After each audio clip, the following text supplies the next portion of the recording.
new year, new garden, so come along with me and help me plan out the 2020 garden in today's video. So while it is 2020, I'm going to be planting the 2020 garden. I already got some stuff growing.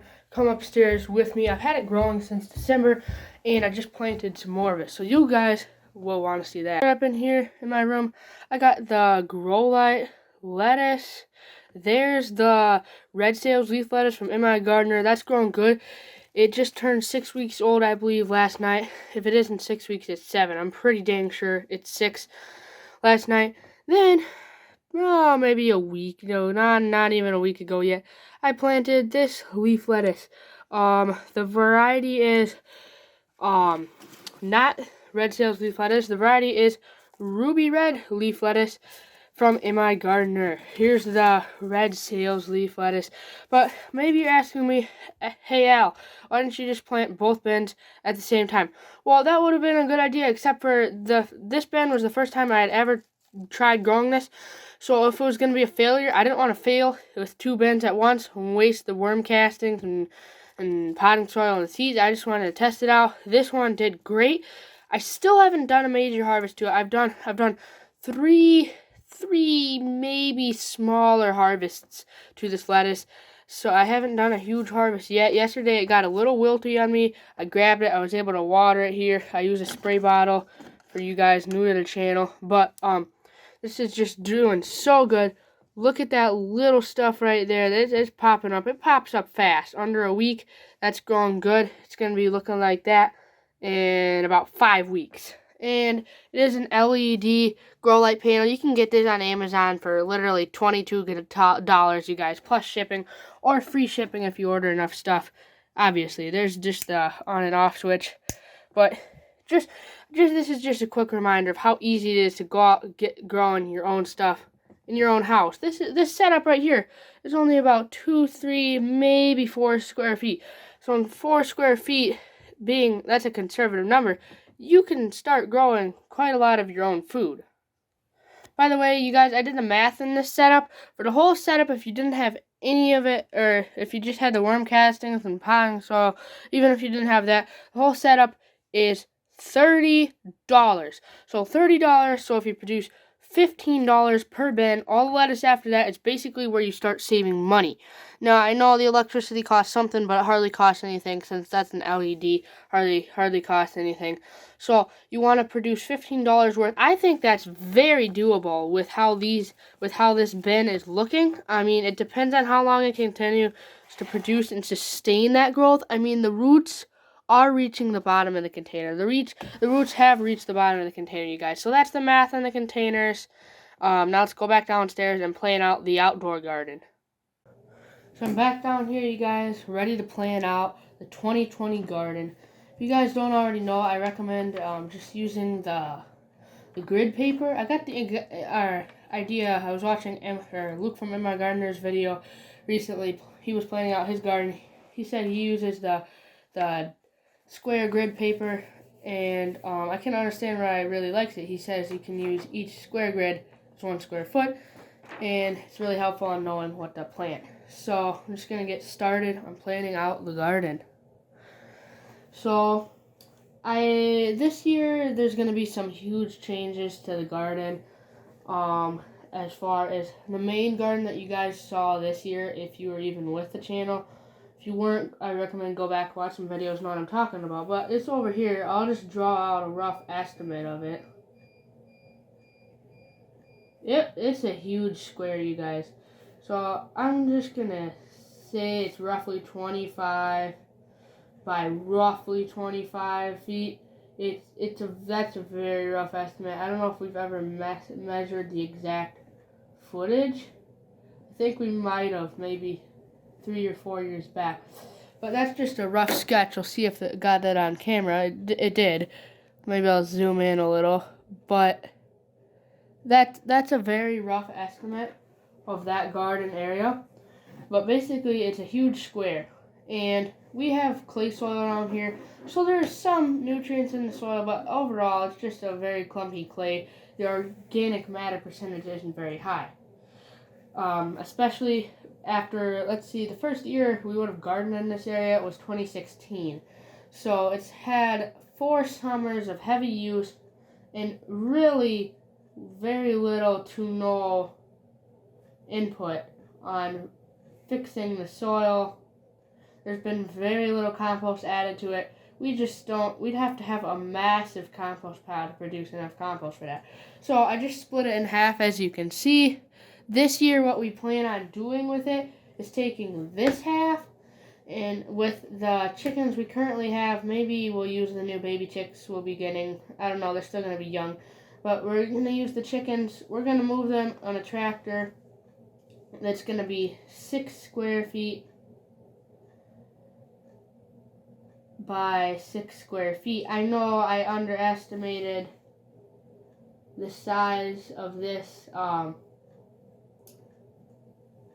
Stick with me, guys. I underestimated the size of this garden a little bit. It's about 25 by 25 roughly. I don't have that marked on here. But we're going to be using a square 6x6 chicken tractor. It's not going to be quite this big in relative scale to the garden, but we're going to be using that. We're going to be moving it around on this half. Something like that. I know we're probably going to have to go up more than once and down more than once. Probably going to have to go up it at least twice and then down it once. But we're going to be working through there, eating the weeds. We're not going to be tilling that half this year. Tilling is bad for your soil. We've tilled it the last 4 years. I was a very heavy advocate for tilling your soil. I'm like, if you don't till, it's going to get clumpy. What's the point of not tilling? And just recently read some books, got into watching some videos. Basically, tilling is going to be very bad for your soil. Now, the reason why is because it's taking soil that's towards the bottom every year, taking it up towards the top, and then it's going to kill any microbes that are exposed to the sun that were down towards maybe 6 inches deep. You're tilling them up, they're getting killed, you're killing more and more microbes every year. You're disrupting the soil structure. Basically, I'm not going to go into that in this video, but it's bad for your soil. Anyway, you look at it, really. So, it may seem to make it looser in the moment, but it's going to get packed down over the summer. So we're going to be moving the chicken tractor over it. My plan is then to seed a cover crop. I haven't decided yet, but I'm pretty sure it's going to be clover. And so once I've done a side, maybe let that rest for maybe 10 days to 2 weeks. Anyway, get a good rain on the chicken manure after the chickens have passed over it. Then seed through each. There's probably going to be 3 rows that we'll have to go through with the chicken tractor. Seed each of those rows pretty good with some clover.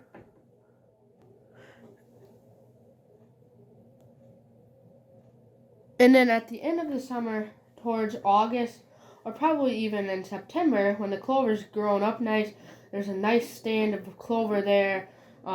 Clover really puts a lot of nitrogen back in the soil, helps the biodiversity, feeds the soil. We'll take the chickens through, we'll hit it pretty hard, probably about half a day on each square part of each chicken tractor area that it can cover.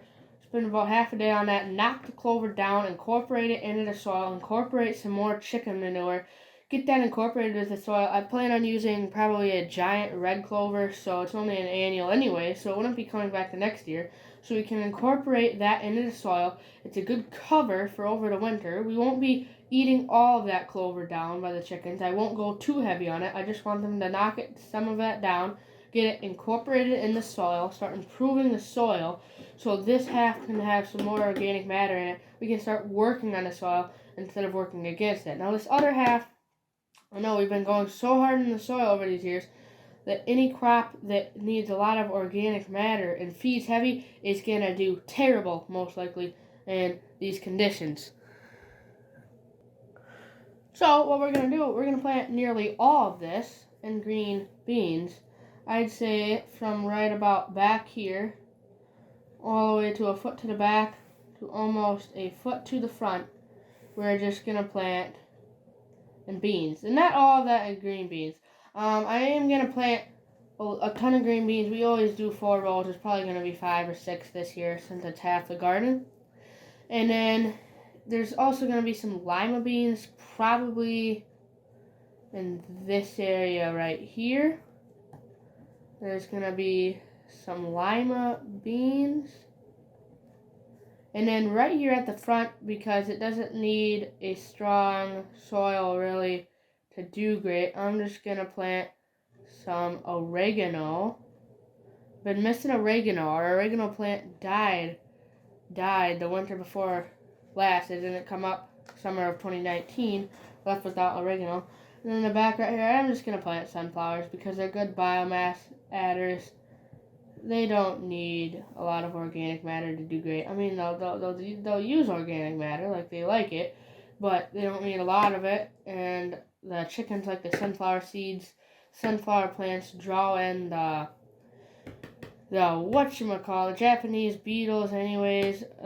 They love to chew on sunflower leaves. The chickens will come in. We can take chickens right here. They love those Japanese beetles. Just stick their head by a sunflower leaf. They'll find them, they'll peck them, they'll kill them, they'll gobble them up. Nice snack. So that's all we're planting over here. So not really any heavy feeders on this part of the garden. Now you're going to ask, where are you going to grow your tomatoes, your pumpkins, your zucchini, your stuff like that?